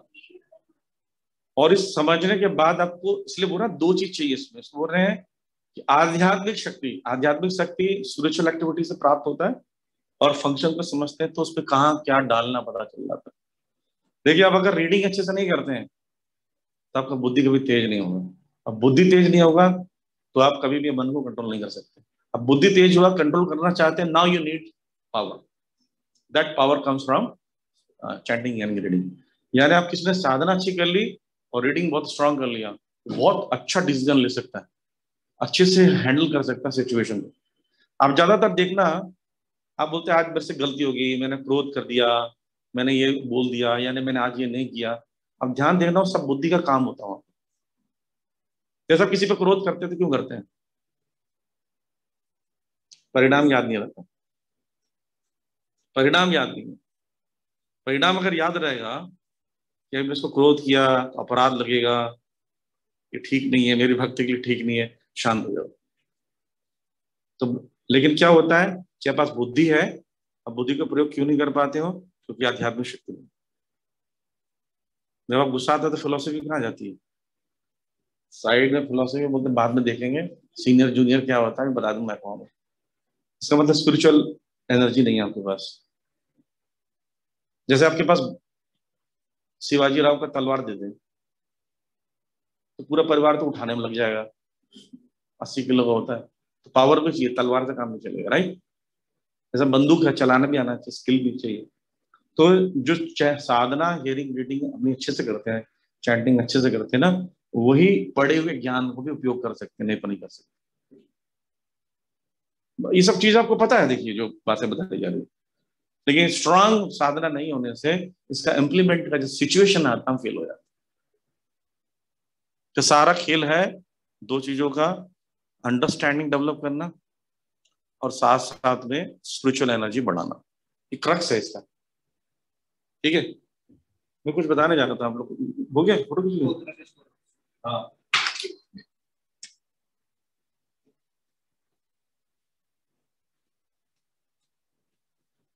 इच्छा कहाँ से आती है? किससे आता है इच्छा? मन से, चित्त से? सोच के देखिए, हम लोग कितने लोगों का क्लास लेते होंगे, नहीं?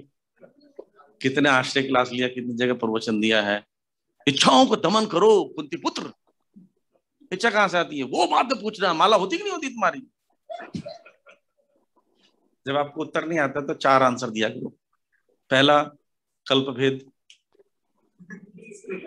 कल्प भेद बोल दोगे तो ये इस दूसरे कल्प था, ऐसे कुछ बोल देना चाहिए। ये बहुत बड़ा आंसर है, ठीक है? दूसरा ये कि माला ठीक से किया करो। माला ठीक से नहीं करो इसलिए आपको समझ नहीं आएगा प्रश्न, ठीक है? तीसरा ये चीज है कि अभी ये सब बाद में बताएंगे, पहले टॉपिक, दूसरे टॉपिक पे बात करो। ऐसे करके लोग आंसर देते हैं, पर एक्चुअली आपको ही समझ नहीं आ रहा है, आप दूसरों को बेवकूफ बनाओगे। देखिए, स्टोर हाउस 2 प्रकार का होता है हमारे पास। एक स्टोर हाउस है चित्त वाला। चित्त और क्षेत्र में अंतर है, बाद में डिस्कस करेंगे।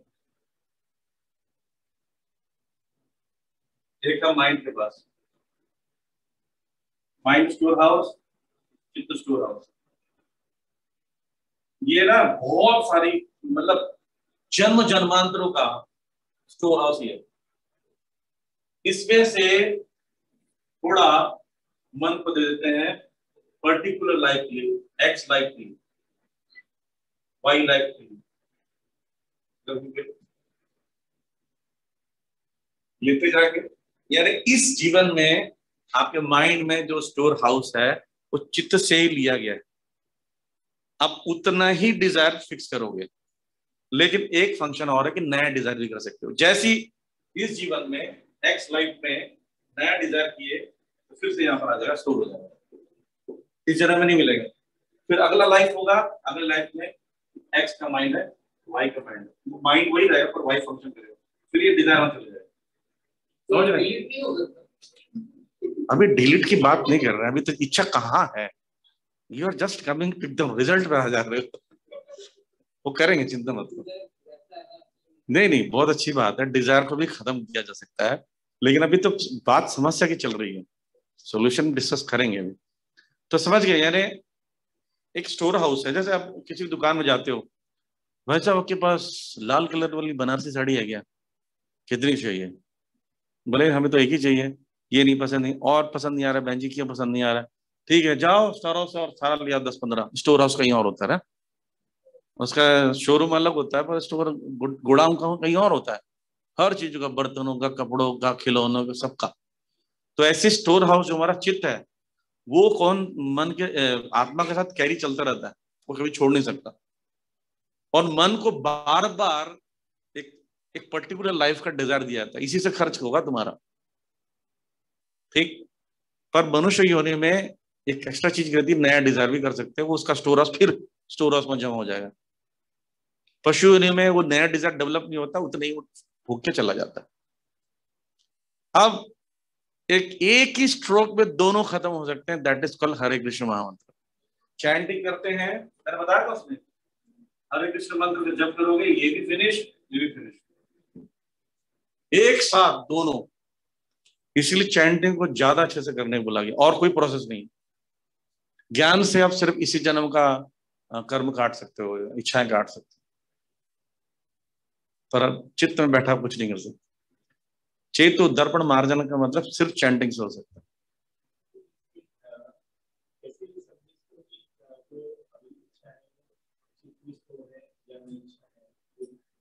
ये चित्त में वाला कुछ नहीं आएगा आपके पास इस जन्म में। वो स्टोर है ही, उसको कुछ नहीं कर सकते आप। वो चैंटिंग से ही फिनिश होगा। जो इच्छाएं भी आ रही है ना, मन में स्टोर इच्छाएं आ रही है जो इस जन्म के लिए प्रोग्राम्ड है।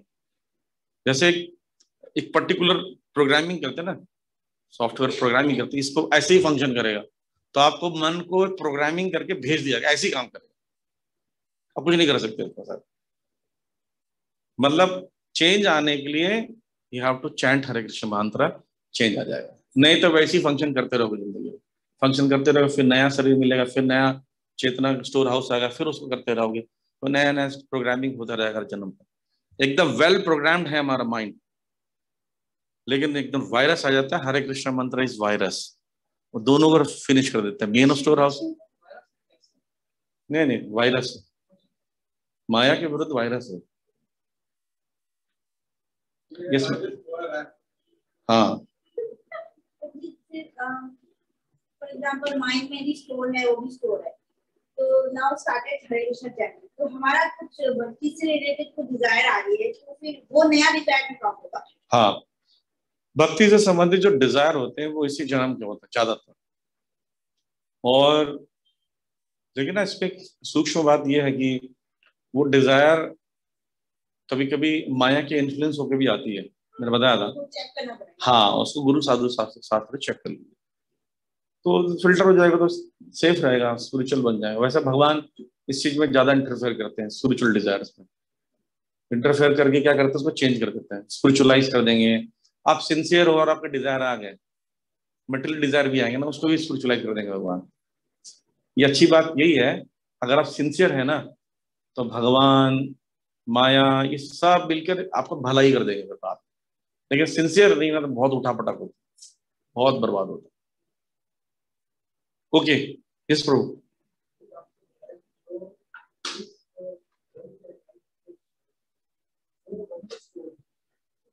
सॉरी,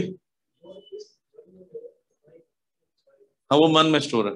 हाँ नहीं, नेक्स्ट बर्थ में फिर वहां से उठाएंगे अगले, एक उसको सेट ऑफ डिजायर्स को पर्टिकुलर मन के साथ दे देंगे आपको जाने के, स्टोर होते रहेंगे। हाँ, यानी जो भी नया माल आता है दुकानदार के पास, यानी मन आत्मा के पास, वो स्टोर हाउस में रख देता है। अब ये पहले इस जन्म के लिए चलेगा, इस जन्म फिर कोई कर्म करोगे, उसके डिजायर्स आएंगे और संस्कार आएंगे, फिर चित्त में स्टोर हो जाएगा। इस जन्म में इस जन्म का किया हुआ फल नहीं मिलता, कुछ कुछ इंस्टेंट मिल जाते हैं। ऐसा है, जी चॉकलेट आई ही रख दो, बच्चे ही मांगते रहते हैं, दुकान में रख देता सामने, लाइक दैट, पर मैक्सिमम स्टोर हो जाता है, फिर अगले जन्म होगा। तो ये कितनी बड़ी बात है, सोचो कि मान लीजिए आपका 1 करोड़ जन्म पहले कोई डिजायर हो, वो भी यहाँ पड़ा हो सकता है जन्म में नहीं आया हो। इस जन्म में जो डिजायर्स आए हैं, कौन कौन से जन्मों को उठा के लाए कुछ पता नहीं। कोई 100 जन्म का, 1 जन्म का, 1 करोड़ जन्म पहले, 2 अरब जन्म पहले, सबको मिलाकर कॉम्बिनेशन बनाया अकॉर्डिंग टू डिफरेंट कॉम्बिनेशन। कितने के साथ मेरा रिलेशन कैसे रहेगा, उसको मिलाकर बहुत ही कॉम्प्लिकेटेड सिस्टम है ये, सॉफ्टवेयर है, बहुत ही कॉम्प्लिकेटेड है। मान लीजिए मेरा एक डिजायर है जो आपके साथ पूरा करना, मान लीजिए खिचड़ी खाने का डिजायर है कि मैं सब रहेंगे खिचड़ी खाएं, किस जन्म में किया होगा, तो वो पर्टिकुलर आज पूरा करना है, इसलिए इस जन्म में मेरे भी रखा और आप सबके जन्म में भी रखा है। आज जो नहीं है उसके जन्म में नहीं रखा। कितना कॉम्प्लिकेटेड है। तो इसलिए बहुत मुश्किल है कर्म के सिस्टम को समझना, पर इसको खत्म कैसे करना है तो समझ सकते हैं ना। इंटेलिजेंस से डिजाइन किया गया है, सुपर इंटेलिजेंट है भगवान तो। यस प्रभु जी। हमारे पास एक शक्ति है, वो है इच्छा शक्ति। ये हम इच्छा नहीं करते, वो अपनी इच्छा शक्ति को कुछ भी कैसे और बताएं, मतलब हमने इच्छा करी, हाँ नहीं, हमारी इच्छा हो जाएगी, तो इच्छा शक्ति को जहाँ पर किस तरह का। देखिए एक चीज बताता हूँ मैं, मन में स्टोर जो इच्छा है वही हमारी आती है, और एक फ्री विल वाली इच्छा है। फ्री विल वाली इच्छाएं का भी दो समस्या है। फ्री विल वाली इच्छाएं की दो समस्या है। वो कुछ इच्छाएं इन्फ्लुएंस होके आती हैं माया से, मोड्स ऑफ मटेरियल नेचर से। कुछ इच्छाएं दूसरों के डिवोटी से भी आते हैं, कभी डिवोटी से। इसलिए देखिए, अगर मेरी डिजायर है, इस जन्म की इच्छा है, तो दो टाइप की है। एक आती है मोड से, और दूसरे आते हैं डिवोशन से। डिवोशन से, ठीक है, मोड्स ऑफ मटेरियल नेचर से। तो अगर आप डिवोशन नहीं कर रहे हैं तो मैक्सिमम समय में हमारी इच्छाएं जो होती है वो मोड्स ऑफ मटेरियल नेचर से आती है। तो उसमें भी कितना खतरा है, वो इच्छाएं कैसी आएंगी फालतू की। तो इसीलिए ज्यादा समय डिवोटीज के साथ बिताना चाहिए, तो हमारे डिजायर हमेशा स्पिरिचुअल आए। स्पिरिचुअल डिजायर आएंगे तो क्या होगा, आप सेफ साइड है। एक तरफ आप यहाँ चैंटिंग कर करके सबको खाली कर रहे हो, खाली कर रहे हो, और फिर मोड से मटेरियल नेचर नया इच्छा घर पे भी जा रहा है। पागलपन नहीं है? कितना पागलपन है सोचो। सुबह से शाम मैंने एक सफाई करी, तो बोले यार बड़ा साफ साफ लग रहा है। अंकल जी आपके पास कुछ कचरा वचरा होगा, हमारा खत्म हो गया है। पहुंच गया किसी ऑफिस में, फ्रेंड्स को कॉल कर रहे हैं, पार्टीज में जा रहे हैं, हमारे यहाँ बड़ा कचरा खत्म हो गया था, हम सुबह माला कह रहे हैं ना हमारा कचरा खत्म हो गया है, हमको दीजिए। डाल दिया, अब अच्छा लग रहा, शांति आ रही। तो इसका मतलब ये भी है कि वो असत संगति आ गई, वैष्णव आचार बोला गया ना, वही है। यानी हमको ज्यादा डिवोटी के साथ समय बिताना चाहिए, ताकि हमारा कचरा जो खत्म करना वो फिर से बर्बाद ना हो जाए। ठीक है, समय हो गया आज को। हाँ,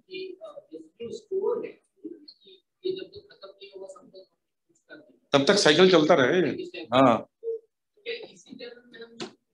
बिल्कुल कर सकते हो। सफाई आपकी कितनी तेज चल रही है डिपेंड करता है। अब हरे कृष्णा कहीं देख रहे हो कचरा ठीक से साफ ही नहीं हो रहा है, तो फिर कई जन्म जन्मांतर लग जाएंगे। वो किए प्रभु।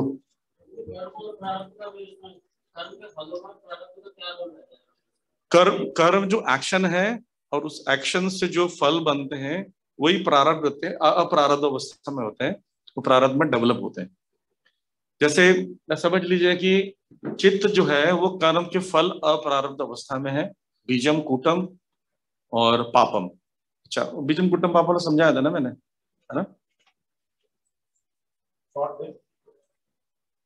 बीजम पापम कूटम अप्रारब्ध, जिससे प्रारब्ध बनता है। तो ये जो चार है ना, यहाँ रहते हैं, बीजम पापम कूटम अप्रारब्ध। जब वो प्रारब्ध बनना है तो जन्म दे देते, जब तुम्हारा प्रारब्ध आ जाएगा। तो अभी यहाँ तक जो फंसे हुए हैं बीजम पापम कूटम है, अप्रारब्ध है। प्रारब्ध बनने के लिए भगवान यहाँ भेजे, और जब प्रारब्ध बनेगा यहीं से निकाल के प्रारब्ध बनेगा। इस जन्म में मिलने वाले प्रारब्ध, यहाँ पर जो बीजम पापम अपने छोड़ रखा कर्म करके जो पाप है ना यहाँ स्टोर है, वो इस जन्म में फलीभूत हो गई नहीं, उसको अगले जन्म में होने लिखा है, तो अगले जन्म में तो प्रारब्ध बन के वहां पर आए। तो इसलिए देखते ना, जैसे आप ड्यूटी बन गए हो, अचानक से किसी को प्रारब्ध आता है, इसी जन्म में फिक्स कर आप आएगा। जैसे कि देखते हैं कि ब्रह्मचारी फॉर्डों में जाते बोलते हैं शादी कर लिया या सन्यासी हो गए, तो उसका कुछ नहीं, वो प्रारब्ध जन्म में लेकर आया था, उसका पर्टिकुलर टाइम था, वो होगा। वो अगर वो बहुत अच्छी साधना करेंगे तो गुरु बचा लें, भगवान बचा लेते, अन्यथा उसको फिर झेलना पड़ता। तो प्रारब्ध आपको इसी जन्म मिल जाएगा, इस जन्म का होगा तो, नहीं तो फिर वो जब फलीभूत होगा अगले जन्म मिलेगा। ओके, समय तो हो गया है। जिनको लग रहा है जाना तो जा सकते हैं, और जिनको पूछना है तो पूछ सकते हैं।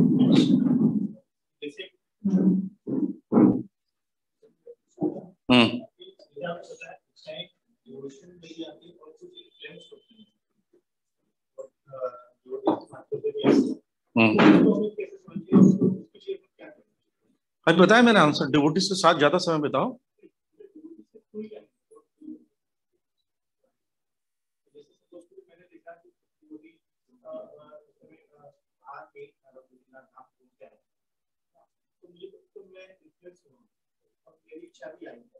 हाँ, गुरु साधु शास्त्र उसका काम ही यही है। स्पिरिचुअल डिजायर हो, स्पिरिचुअली इंक्लाइंड मटेरियल डिजायर हो, या मटेरियल डिजायर हो, दोनों को फिल्टर कीजिए। देखिए आपकी नजर में जो स्पिरिचुअली अच्छा है उसको भी कंफर्म करना चाहिए। चैतन्य महाप्रभु जब जप करते करते पागल होने लगे, अष्ट सात्विक विकार आने लगे, तो चैतन्य महाप्रभु उसको अच्छा नहीं मान लिए, गुरु के पास गए, अपने गुरु से बोलते मेरे जो तो डिफॉर्मेशन जो चेंजेस आ रहा है वो सही है कि क्या है? तो बोलते ये सही है, मैं बहुत भाग्यशाली हूँ कि मेरे शिष्य के अंदर ये अष्ट सात्विक विकार आ रहा है। तो हम जिसको स्पिरिचुअली भी अच्छा समझते हैं ना उसको भी कंफर्म कराना चाहिए। हो सकता है गलत हो, आप सोच रहे हो अच्छा है। बोले प्रभु जी क्षत्रिय अर्जुन को शिक्षा दी थी कि ऐसे आता आता ताइयों को छोड़ना नहीं है, इसलिए प्रभु जी डिवोटी हो तो क्या हुआ, हमने आता ताई समझ उड़ा दिया। बाद में चले भैया ऐसा नहीं करना चाहिए था, प्रहलाद महाराज की शिक्षाओं को सहन करना सीखना चाहिए। अर्जुन मत बनो, प्रहलाद महाराज बनो। तब तक वो बोले प्रभु जी हम तो उसको मार ही दिए, क्या करें। लेकिन कंफर्म करते कि क्या करना चाहिए, तो गुरु गाइडेंस देते हैं कि आप शूद्र होने लायक नहीं, क्षत्रिय की बातें कर रहे हो, करेक्शन हो जाता है। तो आपके स्पिरिचुअल डिजायर को भी कंफर्म करना चाहिए। तो प्रारब्ध आपने बताया, प्रारब्ध को हम क्या अपने स्ट्रॉन्ग पद्धति से उसको चेंज कर सकते हैं, मोल्ड कर सकते हैं या नहीं, वैसे बताते हैं जो अप्रारब्ध है उसको ही परिवर्तन कर सकते हैं, प्रारब्ध को चेंज नहीं कर सकते। जैसे चश्मा लग गया वैसे नहीं कि माला कर करके चश्मा हट जाएगा, ऐसा नहीं। कुछ प्रारब्ध का असर हमारे पर नहीं होता है। जैसे मान लीजिए आपको उदर का रोग है, बीमारी आपको रहेगी पर आपके भजन में कोई बाधा नहीं आएगी, ऐसा होगा। आपको चश्मा लग गया है लेकिन चश्मा बाधक नहीं आपकी भक्ति में, ऐसे रीडिंग वूडिंग हेयरिंग में दिक्कत नहीं जा रही, सम और अदर स्पिरिचुअली स्ट्रांग हो रहे हो, बढ़ते जा रहे हो। बीमारी आ रही है, घर में कुछ हो रहा है, झगड़े हो रहे हैं, केसेस चल रहे हैं, स्टिल यू आर डूइंग भक्ति, इसका मतलब आपके भगवान की कृपा है, कर्म का इफेक्ट नहीं आ रहा, आपको प्रारब्ध का इफेक्ट आपकी लाइफ में नहीं आ रहा। इसी को तो मुक्ति की अवस्था कहते हैं। अब आपके पैर के अंगूठे में चोट लग जाता, माला क्यों बंद हो जाती हमारी? क्योंकि आपको माइंड में इफेक्ट आ गया उसका कर्म का, राइट? आपकी माला बंद हो गई।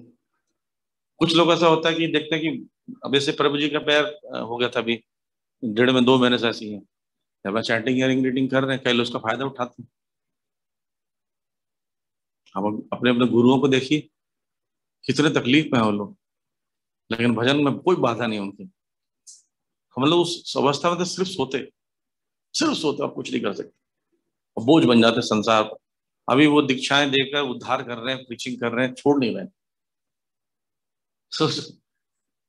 यही दोनों में अंतर, हमें उनमें यही अंतर है।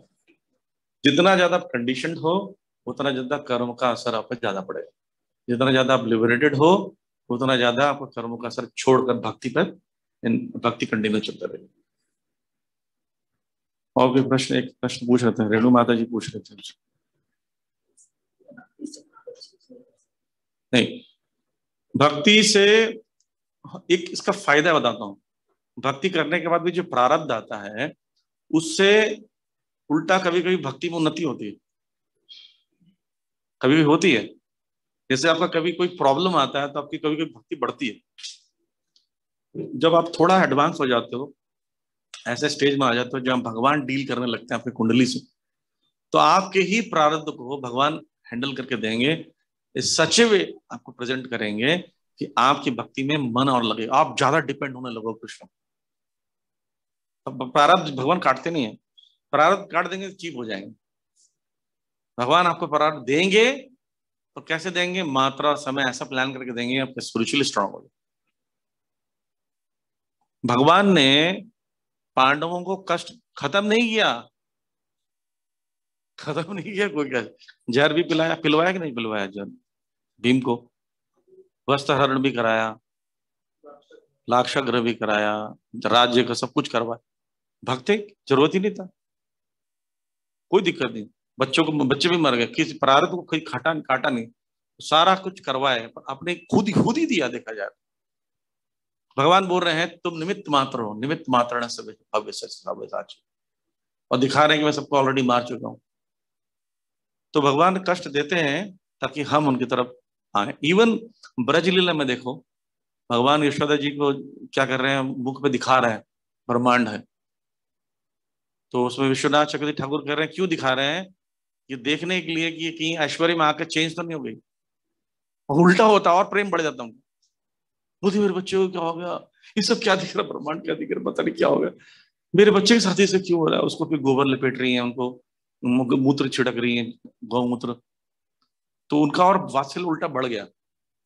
पर दूसरी तरफ जो अर्जुन का जो भाव थोड़ा कमजोर है, अर्जुन को उन्होंने दर्शन कराया विश्वरूप, तो बोले ले हे माधव हे सखेती, मैंने आपके साथ माधव सखेती किया कि सब बोलता रहा, हे सब छोड़ दिया था मैंने, इज्जत नहीं दी थी, मुझे क्षमा करना। दोनों में अंतर आया ना।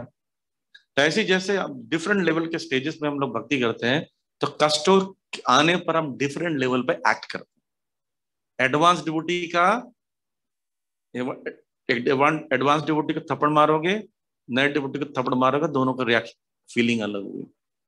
एक भगवान का मर्जी समझ कर रिएक्ट करेगा, और एक बोलेगा कि बात इतना माला करने का फायदा मिला, थप्पड़ पड़ गया, लो अपनी माला छोड़ दे।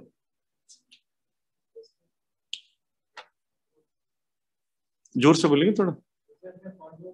हाँ हाँ हाँ हाँ, लेकिन मेरे दोनों ही पार्षद थे, यशोदा जी पार्षद, लेकिन भगवान इन सबको माध्यम बनाते हैं हमें शिक्षा देने के लिए, नहीं तो किसको शिक्षा देंगे। अगर सोचिए अर्जुन को पकड़ा, नित्य पार्षद है, उनको बुलाया, तो 73 श्लोकों में 1873 बोलते हैं नष्ट मुहा स्मृति लब्धा। हमको पकड़े तो क्या बोलते हैं, अभी भी समझ नहीं है, फिर से बताएंगे। बोले यार युद्ध शुरू होने वाला है, जल्दी समझ ना, फिर से बताइए। हम इल्यूजन में ही रहते हैं, एक बार इल्यूजन में डाल देंगे तो निकलते नहीं, उनको डालते हैं फिर निकलते हैं। ब्रह्मा जी को ब्रह्म विमान हर दिन ब्रह्मा जी को डिस्टर्ब करते हैं, सोचिए ब्रह्म विमान डेली ब्रह्मा जी विमोहित होते हैं, कैसे हो सकते हैं वो, सोचो। जब तक भगवान नहीं कराए तो नहीं हो सकते। जो शुद्ध भक्त हैं, ब्रह्मा जी पूरे परंपरा के गुरु हमारे हैं, उनको डेली कंफ्यूज कर रहे हैं भगवान, और डेली खुद कंफ्यूज हो सकते हैं क्या, नहीं हो सकते, क्योंकि भगवान कर रहे हैं उनको। क्यों कर रहे हैं, ताकि वो बछड़ा बनकर गाय का दूध पिए, गौ में खुश रहे, और बेटा बनकर माताओं का दूध पिए जो माताएं चाहती थी, और बछड़ा बनकर गोपियों से विवाह करे जो कि बेचारी पूजा में लगी कार्तिक व्रत में। 1 साल तक सबको सेटिस्फाई करके बोलते हैं बच्चे वापस आ जाओ, ब्रह्मा जी ठीक हो गए। फिर अगले दिन फिर ब्रह्मा जी मिलेंगे, फिर विमोहन होगा। This is all Krishna's desire to satisfy devotees. ठीक है, कौन सी?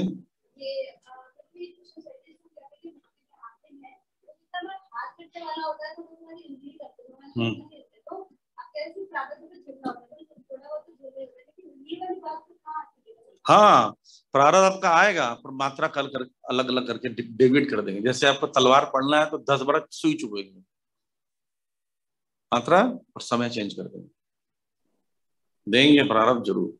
ये मैं सोच रहा हूँ, अभी चक्कर मत रहना कि माला कर रहे हैं प्रारब्ध नष्ट हो गया तो फ्री हो गए, अब खूब आइसक्रीम खाएंगे, मैदा खाएंगे, कुछ नहीं होगा, सब होगा।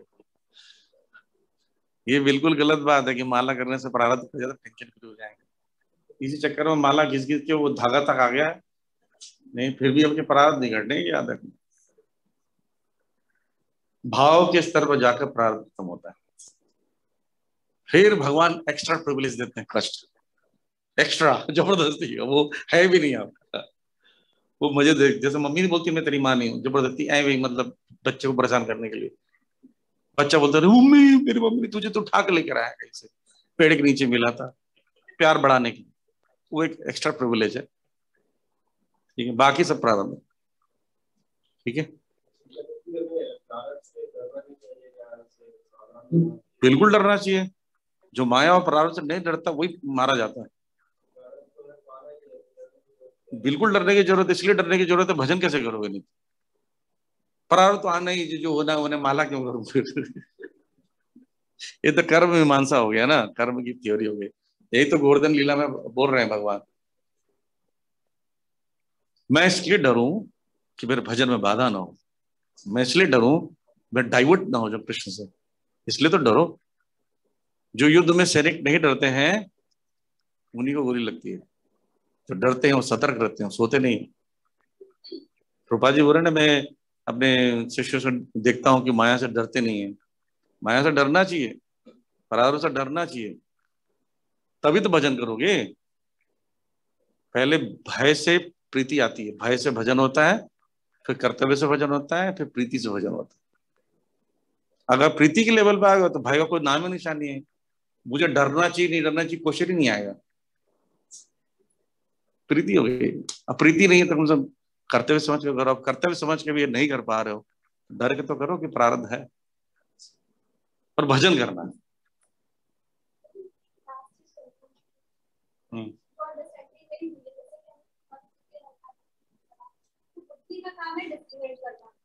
मन जो है एंजॉय करती है या मोर उससे सैटिस्फाइड होती है, और जो अहंकार है वो फॉल्स है या प्योर है, प्योरिटी या फॉल्स है, तो कोई ऐसा एक्टिविटी नहीं है।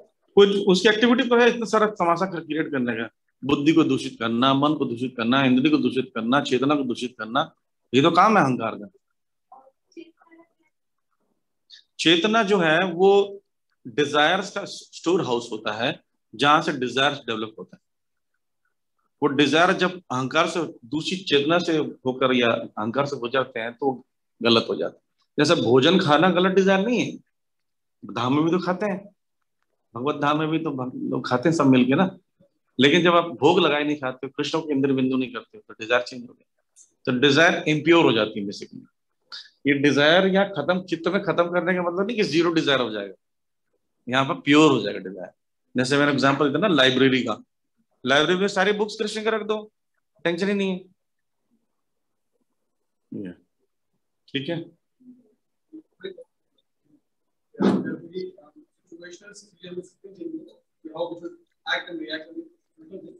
आजकल मैं देख रहा हूँ काफी इंटरव्यू के अंदर भी उसमें भी एक राउंड सिचुएशनल राउंड्स होते हैं उसके अंदर।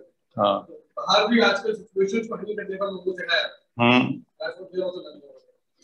तो यहाँ पर भी 2-3 डिवोटी आई थिंक नए ज्वाइन किए। आप लोग एक मिनट खड़े हो सकते हैं प्रभु जी, सब लोग। तो आदित्य कृष्ण प्रभु है, प्रभु जी आपका नाम मैं भूल रहा हूँ। गुरुचरण प्रभु। माता जी, माता जी और प्रभु जी इस दिल्ली में रहते हैं अभी ना, और प्रभु जी तो रहते हैं नोएडा में 130। प्रभु जी बहुत पुराने हैं आदित्य कृष्ण प्रभु, सब लोग शायद, कौन कौन जानता है वैसे। तो जब नया एक पहला सेंटर खुला था जिया सराय में, तो प्रभु जी वहाँ लेक्चर देने आते थे 2003 में। प्रभु जी उस समय से ही आते थे, और बीच में उनका बिजनेस बाहर भी था, विदेशों में था। फिर से चाहते हैं कि हम सबसे जुड़े और स्कीम के साथ प्रचार में लगे, इसलिए जुड़ रहे हैं। तो अभी इनको भी, रेणु माता जी, इनको भी तीनों को किसी ग्रुप में डालना पड़ेगा, जिस ग्रुप में कोई नहीं है। कर दिया ऑलरेडी। किस ग्रुप में है? पद्मपुरी प्रभु और आपके साथ, ठीक है। और माता जी प्रभु जी गुरुचरण प्रभु अभी किया नहीं है, कर दे आपके ग्रुप में, ठीक है। तो बीच में एक बार थोड़ा सा बता दीजिएगा आप लोग तीनों को कि प्रेजेंटेशन में क्या ध्यान रखना रहता है। जैसे philosophy, analogy, application, PAA। Prabhupada ji ने क्या फिलोसफी बोली है, एनालॉजीज क्या दिए हैं, थोड़ा एप्लीकेशंस अपनी लाइफ में कैसे करेंगे, पर्सनल लाइफ में, ग्रुप वाइज करना, ठीक है। Thank you. हरे कृष्णा। श्रील प्रभुपाद की जय। हरे कृष्णा प्रभु जी धन्यवाद। हरे कृष्णा प्रभु जी धन्यवाद, प्रणाम प्रभु जी, धन्यवाद, प्रणाम।